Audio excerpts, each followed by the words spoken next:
Assalamu alaikum, fatan kowa na nan lafiya. Alhamdulillah, yau da an yanke wa Maryam Sanda hukunci. Menene ake cewa kukan kuciya jawabi ne ga mata masu irin wannan halin. Ita dai yanzu shikenan ta san fate ɗinta.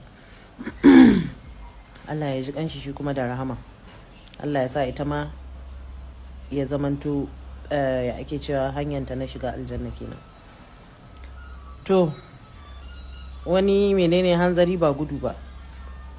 Mata masu wannan aikin ya kamata ku gane cewa yanzu an ɗauko hukunci na gaskiya da gaskiya. Kina kashewa za mu kinkimo ki ladi inda kike sai mun shiga mun nemo ki.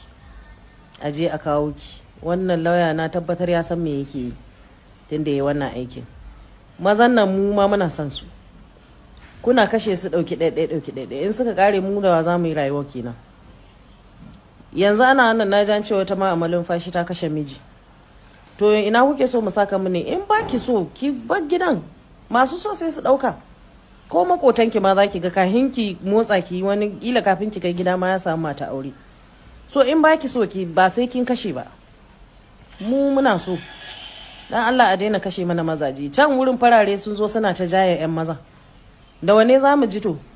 Su sun kwasa mu nan muna nuna ko in ce ku masu kashewa kuna nuna ba su da daraja mazan. Mu muna son su. Ku daina kashewa, ku ba mana dan girman Allah.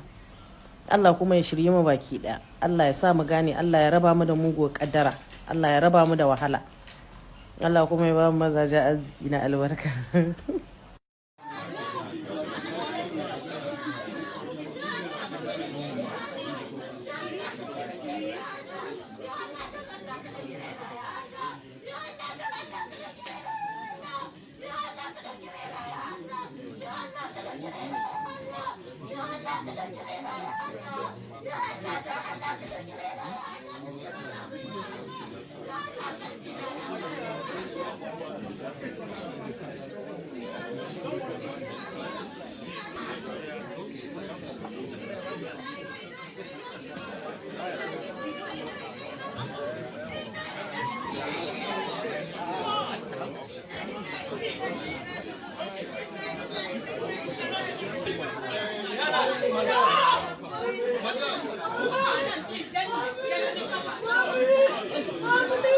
But you know she can't compose herself when you go there. I don't know why